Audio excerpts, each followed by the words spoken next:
حکومت وایي د علیپور او طالبانو ترمنځ هیڅ توپیر نشته او په دې برخه کې استثنا د منلو نه ده. افغان چارواکو ډاډ څرګند کړی چې د نظام پر وړاندې پاڅون کوونکي به وځپل شي او د شهید شویو پیلوټانو او سرتیرو د وینو غچ به اخلي. این باید واضح باشه هر کسی که به ضد این نظام بجنگن ما اقدام میکنیم، هر کسی که باشه. اینجا برای هیچ کس استثناء قائل شده نمیتونیم. چیز ظلمی که طالب میکنه به همون دلیل هر سال هزارها افغان قربانی میشن و اگر یک کسی دیگه عین روش به کار بگیره به دلیل این و آن و این هیچ وقت برشان استثناء قرار گرفته شده نمیتونه. اگر میخوای از وطن خود دفاع کنن بیاین در نیروهای در صفوف نیروهای امنیتی و دفاعی خود استاد شون. حالا انتظار داشته باشین که برای فلانی مراعات شود که به خاطر از یک وضعیت امنیتی خوب نیست او طیاره را زده، پیلوتای ما را به شهادت رسانده و در برابر از این مسئله جوابش میتن و جوابش به هر قیمت.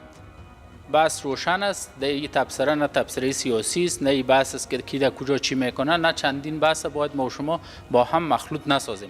د کورنیو چارو وزارت سرپرست حیات الله حیات هم د پولیسو ځانګړو قطاعاتو قومندانۍ څخه د لیدنې پر مهال ویلي علیپور ته بل قانون سره سمه سزا ورکړل شي او هیڅ ډلې ته د بغاوت اجازه نشته.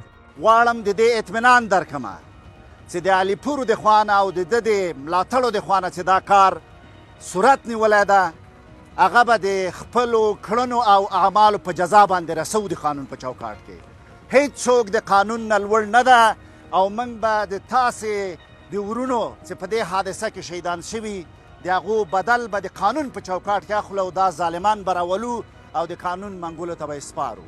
د ملي دفاع وزارت ویلي چې د میدان وردګو په بهسود کې د علیپور د ځپلو عملیات پیل کړي دي او د دغې ډلې یو شمېر ملیشه یې وژلي او ټپیان کړي دي.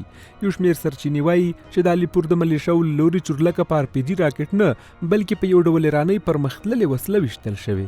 د چارو یو شمېر کارپوهان وایي د علیپور پر وړاندې عملیات باید ډېر پخوا شوي وي خو اوس هم ښه وخت دی چې دا ترهګر ختم کړل شي. دوی په دې برخه کې د ولسمشر محمد اشرف غني او ډاکټر حمدالله محب جدیت د قدر وړ ګڼي. او داسې اشخاص و افراد چې د بېنظمي دپاره هلته کار یې خامخا په یو خارجي قوت پورې تړلي دي،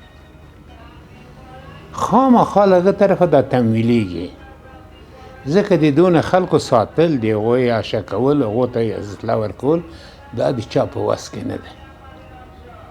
دا به حتما کېږي او کله چې موږ هغه ډیپوګان ولیده نو دا هم طبعا چې د خارجي مملکتو پکې لاس ده، دا چې د کوم مملکت ده دی به خپله باید ووایي. هر څوک چې بېنظمي کوي هغه دغه ته باید سزا ورکړل سي او که څوک غیر مسؤل چې کوم مسؤلیت نه لري اوسته په اوږه باندې ګرځوي دا دې ته نو هغې ویل کېږي او د دې سره باید دا حساب و کتاب وسي که څوک غواړي که نه غواړي. په ټولنیزو رسنیو کې هم ګڼ شمېر افغانانو د علیپور د ملیشو پر وړاندې د حکومت د نظامي عملیاتو ننګه کړې. دوی لیکلي د نظام پر وړاندې پاڅون کوونکي باید د طالب او داعش په څېر وځپل شي تر څو نورو ته عبرت شي.